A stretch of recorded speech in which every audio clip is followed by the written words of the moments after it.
applause for the head coach of the Rams, Shaka Smart. How are you, Coach? I'm great. How are you, Greg? Good. I'll steal a line from somebody on Twitter. Havoc New Year. Instead of Happy New Year, they said Havoc New Year. That's right. I like that. I've never heard that. But I think that was good. Pav maybe over there who coined that. How you been? How things going? I've been great. Been great. Excited about our team right now, getting better, and we got another game tomorrow. It's been, not a lot of games lately, so a lot of practice, which coaches like, but players don't like as much. So, but our guys have been great. Their attitudes have been great. They've worked really hard in practice, and I think we'll continue to improve. You're playing very good basketball right now, but since this is our first show of the year, kind of give us a season assessment. You're 11-3. Is this team where you want it to be right now?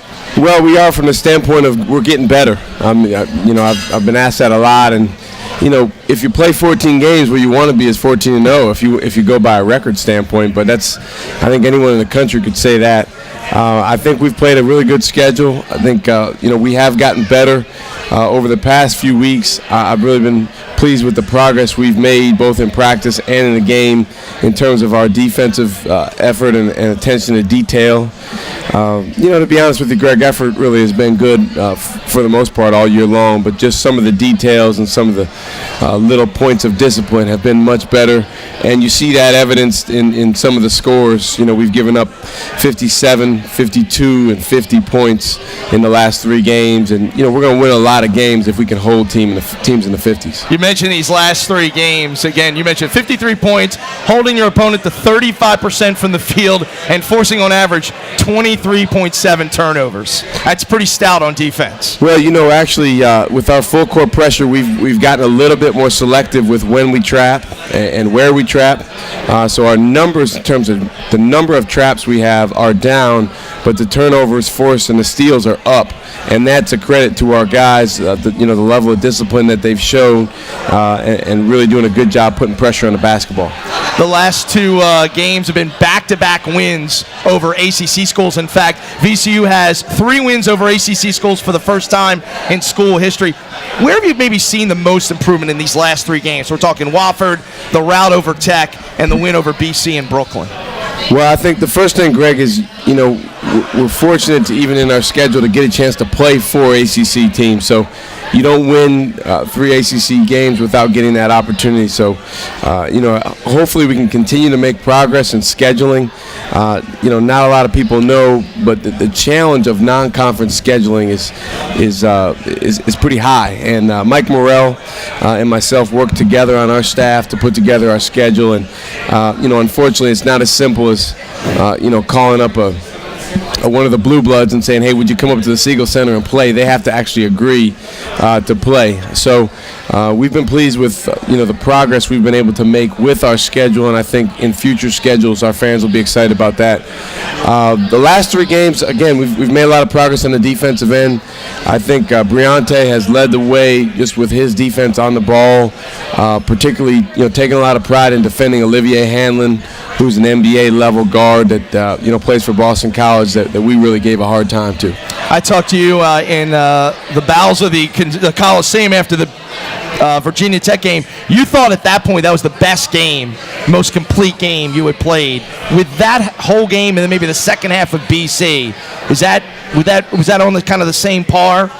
Yeah, I mean, they were different games, obviously against different opponents, but I thought, the way that we defended, to be honest, in all 4 of those halves, the first half on offense against Boston College was a rough one. But, if you can defend at a high level for 40 minutes, you're going to give yourself a great chance to win. And, as we have one more non-league game, which will be a heck of a challenge tomorrow. But as we head into conference play after that, the league is going to be won on the defensive end, and that's a fact. Talk about the non-conference schedule. You wrap it up tomorrow night against Stony Brook. You had said all through the preseason this was one of the most challenging non-conference schedules, thanks to the scheduling that you would ever put together. How do you think your guys handled it? Were they up to the challenge? Did they realize that it was as competitive as it was going to be? Well, we got 1 game left, so I can't give us a complete grade until after tomorrow night. A lot of the teams that we've played are, as we tell the guys, are better than maybe their name indicates. When you play in Eastern Kentucky, it doesn't necessarily strike fear into your heart with the name that they have, but when you sit down and watch them on tape and then you understand what they can do, and then when you actually play against them, you realize how dangerous a team like that is. So, I think our guys have done a better and better job of respecting our opponents and understanding that the teams that we're playing are capable of big things, and that's improved because to start the year, this team reminded me a little bit of the team Joey's senior year. Those guys that, for some of the games against teams that didn't have as big a name, they, kind of shrugged their shoulders, and Joey would say, "Oh, come on, coach." And I was telling him, "Hey, this team is capable of coming in here and beating us." And this team here this year has gotten better at understanding that. One of the things that always impresses me about your teams is resiliency. Your record at VCU, 31-9 after a loss. And we saw that spike after the Puerto Rico trip. We saw it after the Northern Iowa loss. What do you do after a loss? What's most paramount in getting guys ready for the next trip out? Well, you just have to, renew your sense of urgency in terms of the things that you need to do to win the game. I mean, there's a lot of stuff that goes into winning, but it starts with attitude. It starts with how connected you are as a team. And I think in the games where we've played well, particularly these last 3 games, and Virginia Tech and Boston College, I think our team has been more connected than we were earlier in the year. We've had more situations where guys are pulling for one another. They're happy for each other when they have success. We've got a lot of guys on our team that can play. Sometimes that can be a positive, but other times it can be, hey, he's out there having success, and I want to be out there, doing that. And there can only be 5 guys on the floor. So we've gotten better at understanding, let's embrace the depth that we have. Let's embrace our whole team. And I think that's helped us. Shaka Smart here live at Home Team Grill and the Fan on ESPN 950. Kind of talk about some of the individual accomplishments. You've had 2 guys that went over the 1,000 career point plateau. First was Rob Brandenburg, and then it was Travion Graham. They almost did it in the same game. It ended up being back-to-back games. But talk about those 2 guys, because obviously 2 leaders on your team, 2 guys that you rely on and lean on a lot. Yeah, I mean, those guys, first of all, they're great kids, and I'd say those 2 more than anyone on our team has taken the bull by the horns from a leadership standpoint. Let's face it, there was a huge void left by the loss of our seniors last year, not so much in terms of points and rebounds, although we would take Troy's three-point shooting back, but more so in terms of understanding our core values and living them every day, and then being a great leader. And so it's taken some time for this year's team to develop that. We're still in the process of developing leadership, but I would say Rob and Trey, more than anyone on our team, have really worked hard to expand their leadership role, to talk more than maybe they were originally comfortable talking, to mentor some younger guys that needed mentoring, and it's paying off. Coach, you talked about 2 veterans. Talk about one of the new guys. I think the one guy that maybe's made the biggest impact, at least according to Ram Nation, has been Jaquan Lewis. He's really impressed a lot of people. What did you see from him during the recruiting process that led you to believe that he was the right fit for you and for the Rams? Well, I mean, he's a guy he's very talented. He's as talented as any guy that we've brought in here. And so, you see that kind of playing out in some of the games so far this year. But in order for talent to manifest itself, you have to be in the right place mentally, and you have to, be coachable and have a good attitude. And Jaquan has made major strides with that. He's come a long, long way from the time that he got here over the summer. I think in high school he was in a situation where he felt like he had to, or he needed to, do it by himself. And I think that was just kind of what he was used to.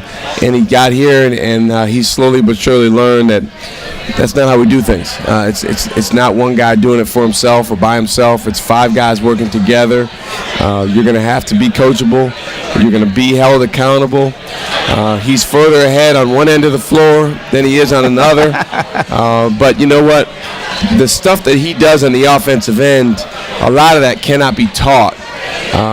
All the progress that needs to be made for him on the defensive end that stuff can all happen for him. And it's a matter of experience. It's a matter of want to. It's a matter of being held accountable. And those are the things that are happening for him now. Fair to say on the offensive end, he has a lot of confidence. Great confidence. Yeah, I mean, I'm just telling you, Greg, this guy, he's as good as anybody that we've brought in here offensively in terms of his talent. And, you know, when you look at the guys that have done well in our program in recent years, even going back to, you know, well before I was a coach at VCU, none of them really set the world on fire as freshmen. Eric Maynard averaged 4 points a game. Larry Sanders averaged about 3 or 4 points a game. Brad, 6 or 7. Travion Graham, 7. Melvin Johnson, 6, 7 points. So they got their feet wet as freshmen. They got good minutes, 16, 18, 20 minutes a game. And then, you know, all those guys that I named were really able to catapult into big-time sophomore years. Well, Mel's a sophomore now. Hopefully his will become big-time, and I think it can. And so that's hopefully what's happening for Jaquan right now. We don't need him to put up unbelievable numbers and gaudy numbers, but, you know, he's really helped us win some games. You know, I'd say probably more than any, the Eastern Kentucky game. No question. You know, he stepped up big time in that game, and obviously we needed every contribution that he made. Jordan Burgess had a bit of a setback with his knee injury. How's he doing? Has he been able to sort of turn the corner on that, or is he still getting used to that brace? No, he's made a lot of progress. He makes a lot more contributions to our team than the numbers would indicate. He had a really good scoring game against Northern Iowa. Other than that, honestly, you know, he's kind of struggled offensively at times, and he is shooting the ball better from outside.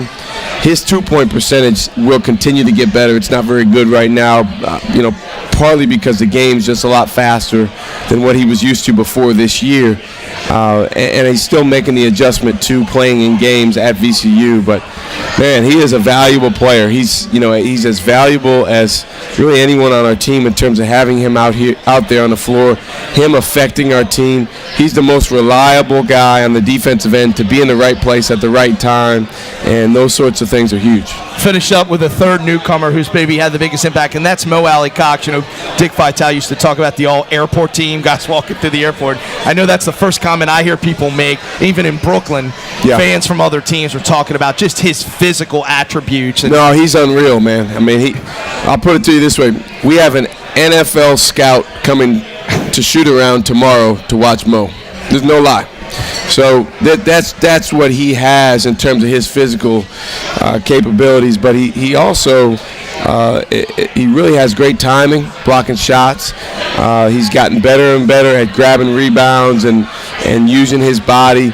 You know, Daniel Roos, our strength coach, says all the time he still doesn't know fully how strong he is and how to use his strength on the court. You know, we had a day of competition the other day because we had so many days of practice. As a coach, you have to do something different sometimes and, you know, try to keep it fresh, keep it unique. So we had all these different competitions, like Jairus Lyles and Torrey did a race down and back on the court because they're two of the faster guys on our team. Well, we put Mo and Terrence Shannon, who are probably the two strongest guys on our team, in the center circle. And no, we didn't have them fight, Greg. Don't worry. We had them grab hold of a Swiss ball, which is one of those big balls that you use when you're doing, you know, weight training and that sort of thing. And they each grabbed a hold of it, and they had to wrestle it away from the other guy. Wow! And so that was who was going to win that competition. Man, are you gonna tell us? And Mo won. And that's just Mo's just that strong. Gosh. I mean, he's so strong. And the thing that we got to keep reminding ourselves of on our coaching staff is he's just a freshman. Right. I mean, there's a lot of progress that's still to be made for him. But that's an attribute that maybe there's been teams in the past that you've lacked, that physicality in the post. Well, you know what, Greg? We have the capability of being by far the most physical team around the basket and in the lane that we've had here since I've been here.